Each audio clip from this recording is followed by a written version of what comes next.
আসসালামু আলাইকুম।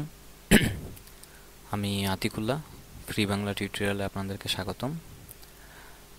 পিএইচপির বাংলা টিউটোরিয়ালের আজকের পর্বে আমি ডেট ফাংশন নিয়ে কিছু কথাবার্তা বলবো। এরপর কিছু এরর এবং ফাইল আপলোডের ব্যাপার নিয়ে কিছু কথা বলবো। তো প্রথমে এখানে দেখুন যে আমরা যদি একটি ডেট আমাদের ব্রাউজারে শো করাতে চাই, তাহলে যে কাজটি করতে হবে সেটি হচ্ছে যে আপনি প্রথমে পিএইচপি, তারপর টুমোরো নামে একটি ভেরিয়েবল তৈরি করলেন এবং এখানে এমকে টাইম, এটি একটি পিএইচপির ডিফল্ট বিল্ট ইন ফাংশন। এবং গত পর্বে আমি একটি ভুল করেছিলাম, আমি অ্যাডকে বলেছিলাম যে ডিফল্ট ফাংশন। তো এটি হঠাৎ করে এখন মনে হলো। তো আশা করি আমার ভুলটির জন্য আপনারা ক্ষমা করবেন। তো এখানে দেখুন যে আমরা এখানে প্রথমে এটির সিনট্যাক্সটি হচ্ছে যে প্রথমে আমার আওয়ার, মিনিট, সেকেন্ড, তারপর হচ্ছে মান্থ, তারপর হচ্ছে ডে এবং এরপর হচ্ছে আপনার ইয়ার। এভাবে এখানে সিনট্যাক্সটি সাজানো হয়েছে। এরপর ইকো টুমোরো, তারপর ডেট দিয়ে আমার ইয়ার, মান্থ এবং ডেট এবং টুমোরো এই ভেরিয়েবলটিকে এখানে কল করা হয়েছে। তো আসুন আমরা ডিসপ্লেতে দেখি যে এখানে দেখুন টুমোরো ইজ, এখানে আমার আজকে হচ্ছে 13 তারিখ, তো সেই জন্য এখানে আমাকে শো করছে যে আগামীকাল হচ্ছে 14 তারিখ। তো এটি একটি সিম্পল একটি কোড। তো টাইমের ক্ষেত্রে দেখুন আরও আরেকটি ইউটিসি টাইম সেট করার ক্ষেত্রে যে আমরা date, default, time zone set, তারপর দিলাম ইউটিসি এবং ইকো ডেট দিয়ে আমি আমার কোডটুকু লিখলাম এবং এখানে দেখুন যে আমার সানডে 13th জানুয়ারি 2013 এবং টাইম এটি এখানে শো করছে এবং এই টাইমটি হচ্ছে ইউটিসি টাইম। আবার ঠিক একইভাবে আপনার টাইম ডেট টুর ক্ষেত্রে ইউটিসি টাইম, ডেট এবং আরও বিভিন্ন স্টাইলে ডেট টাইমগুলো অ্যাড করা যেতে পারে, সেটি এখানে দেখানো হয়েছে যে এখানে একদম বিশদভাবে চলে এসছে। তো এইটি আমি খুব বেশি বর্ণনা করতে চাচ্ছি না, কারণ আমি এর চেয়ে একটু গুরুত্বপূর্ণ একটি ব্যাপার নিয়ে আপনাদের সাথে কথা বলতে যাচ্ছি।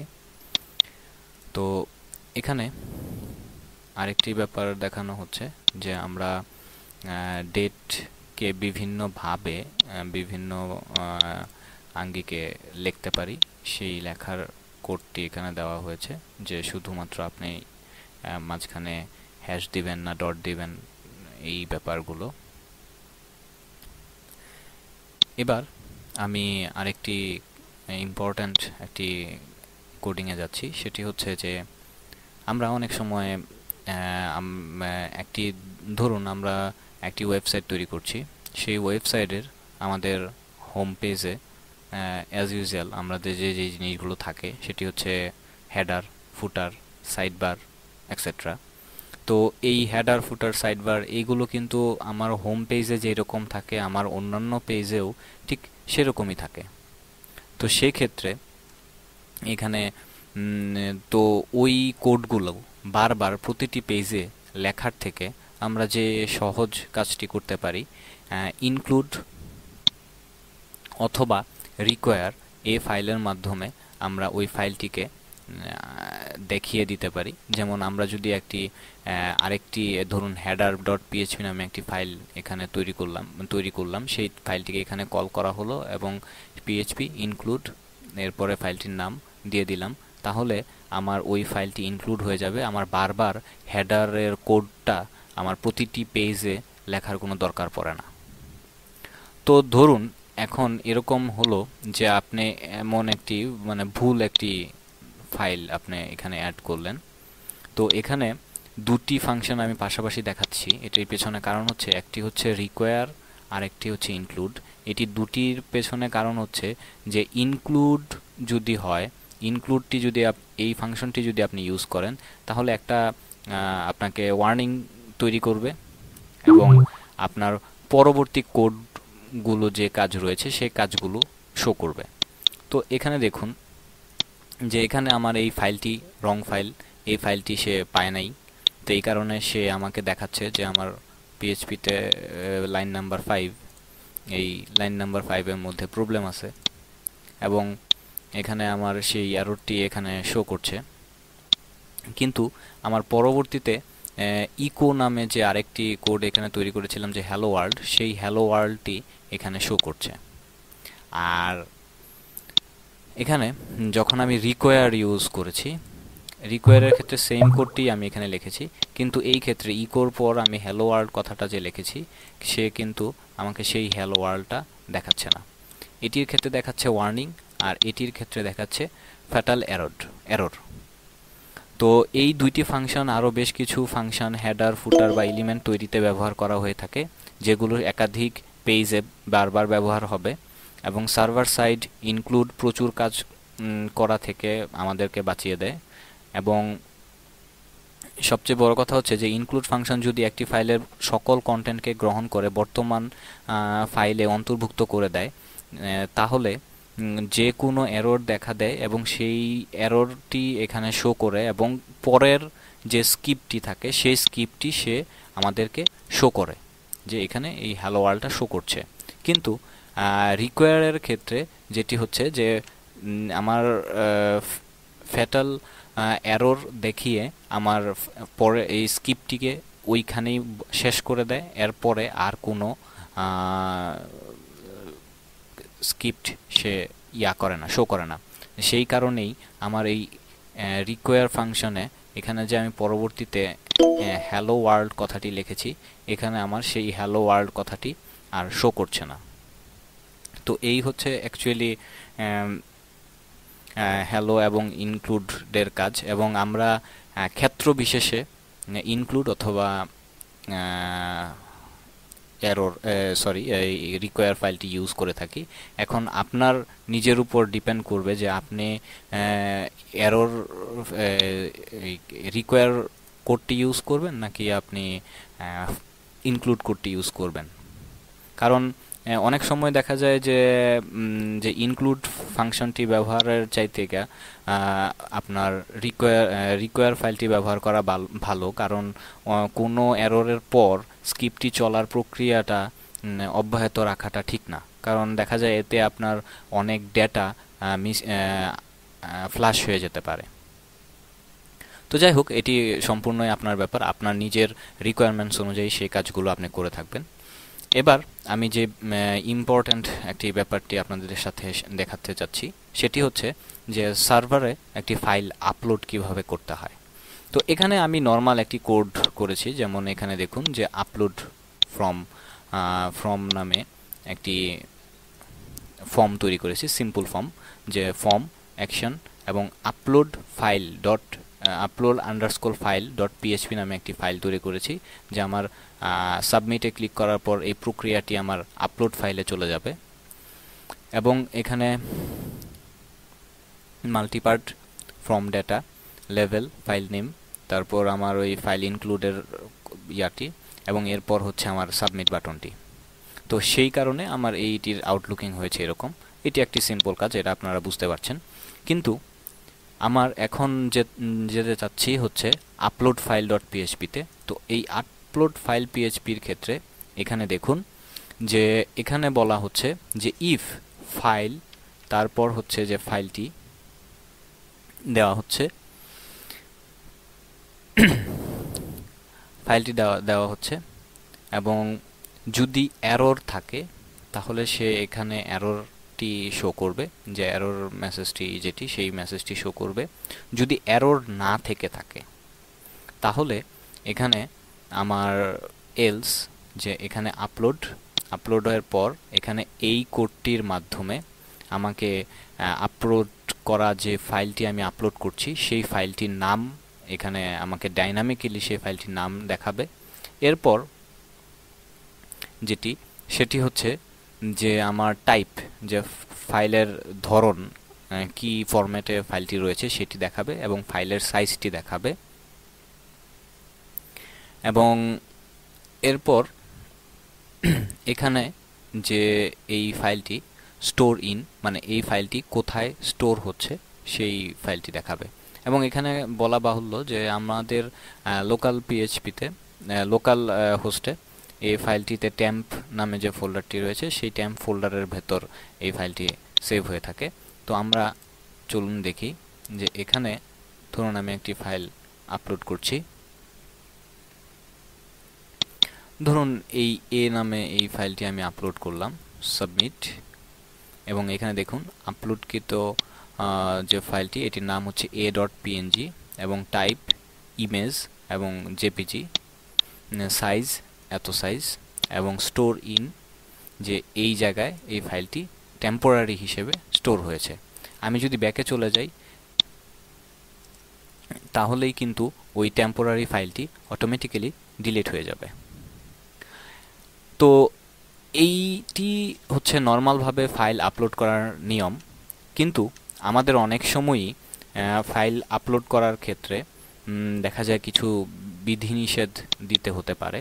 সেক্ষেত্রে যেমন এখানে দেখুন যে এখানে ফাইলের টাইপ এখানে আমি দিয়ে দিয়েছি যে ফাইলের টাইপটি হবে ইমেজ এবং জিআইএফ, ইমেজ অথবা জেপিজি, ইমেজ এবং জেপিজি অথবা পিএনজি। এবং এখানে আমি বলে দিয়েছি যে ফাইলের সাইজটি অবশ্যই 20 কিলোবাইটের ছোট হবে। এরপর আবার ওই আগের মতো যে কোনো এরর থাকলে সেই এরর মেসেজটি দেখাবে, যদি এরর না থাকে তাহলে আমার অটোমেটিক্যালি ফাইলটি আপলোড হবে। ইকো, এবং যদি এখানে আবার এলস ইউজ করা হয়েছে, এখানে দেখুন একটি ইফ, এরপর হচ্ছে এলস, আবার এখানে এই ইফ এখানের এলস, মানে একটি ইফ এলসের ভেতর আরেকটি ইফ এলস ফাংশন এখানে ইউজ করা হয়েছে। এবং আরেকটি কথা এখানে বলে রাখা ভালো যে আপনারা যখন ফাইলের কোডিং করবেন স্বভাবতই এই ব্র্যাকেটের ব্যাপারগুলো ঠিক মতনে দেখবেন এবং এখানে যে যে কাজগুলো করা হয়েছে সেই কাজগুলো একটু ঠিক মতনে শুরু এবং শেষ করবেন, না হলে কিন্তু কোডটি মিলবে না। তো এবং আপনাদের চিন্তার কোনো কারণ নেই, আমি এই সবগুলো ফাইল আমার আর্টিকেলের মধ্যে দিয়ে দেব। তো দেখুন এই ফাইলটি যখন স্টোর হয়েছে, এবং এখানে আমার আরেকটু জিনিস চেঞ্জ করতে হবে যে আমি এই ফর্মটাই ইউজ করতে চাচ্ছি, কিন্তু এই ফর্মের মধ্যে আমার ফাইলের নাম দেওয়া আছে আপলোড আন্ডারস্কোর ফাইল, কিন্তু আমার এই ফাইলটি যে আমি যেটির মধ্যে কন্ডিশন অ্যাপ্লাই করলাম সেই ফাইলটির নাম হচ্ছে আপলোড আন্ডারস্কোর ফাইল 2। তো সেই জন্য আমার এখানে এই ফাইলটির নাম আমি 2 এখন বদলিয়ে 2 দিয়ে দিই এবং সেভ করলাম যথারীতি। সেভ করার পর এই ফাইলটি রিলোড দিলাম।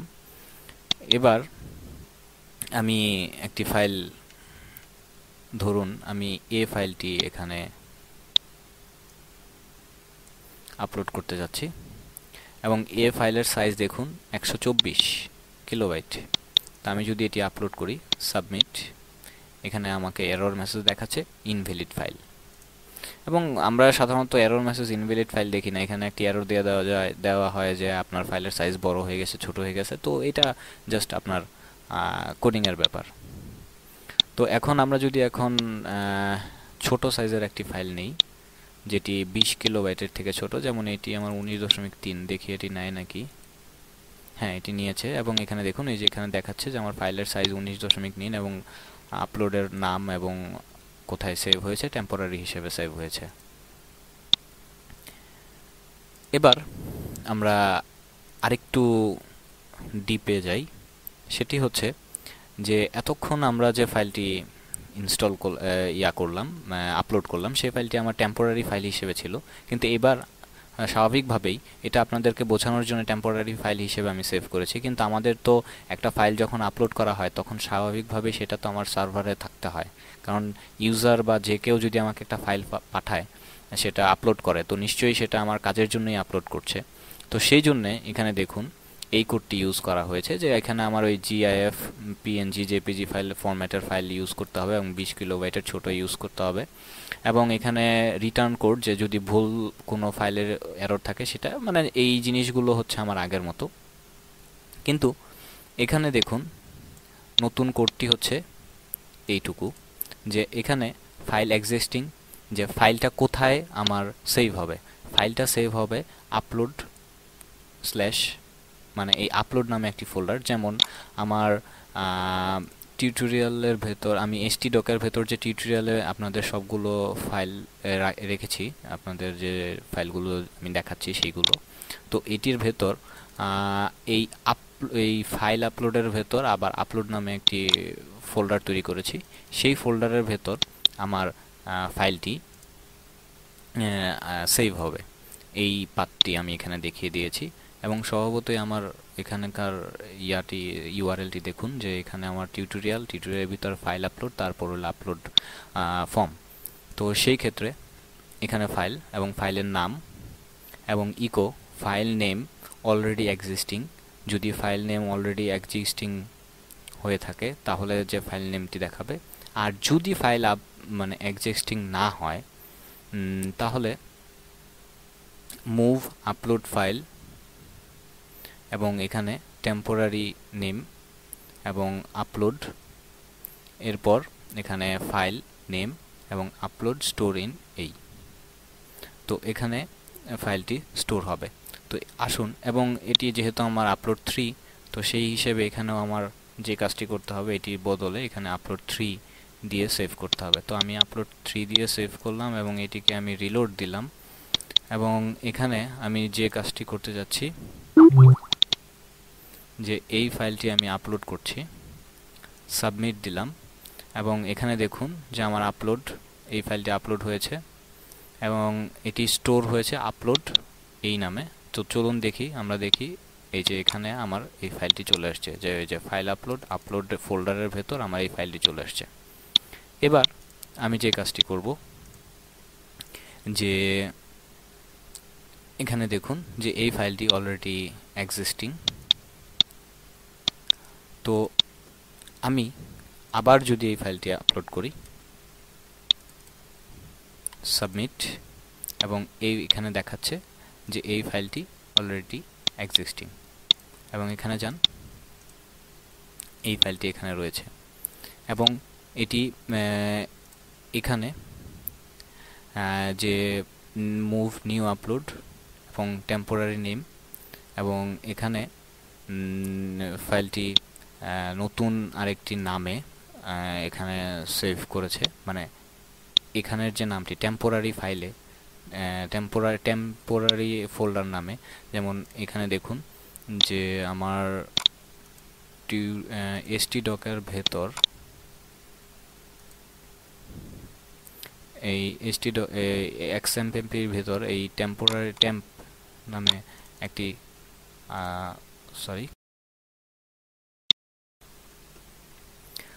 তো এই XMPP-র ভিতরে যে টেম্প নামে যে ফোল্ডারটি রয়েছে সেখানে আমার অস্থায়ী ফাইলের নাম তৈরি হচ্ছে এবং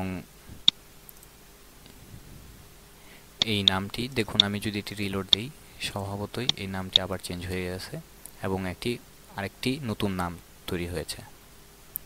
তো এইভাবে আমরা একটি ফাইলকে সার্ভারে আপলোড করতে পারি এবং সেটি সেভ করে রাখতে পারি। তো আজকে এই পর্যন্তই। পরবর্তী টিউটোরিয়ালে আপনাদের সাথে আবার দেখা হবে। ধন্যবাদ।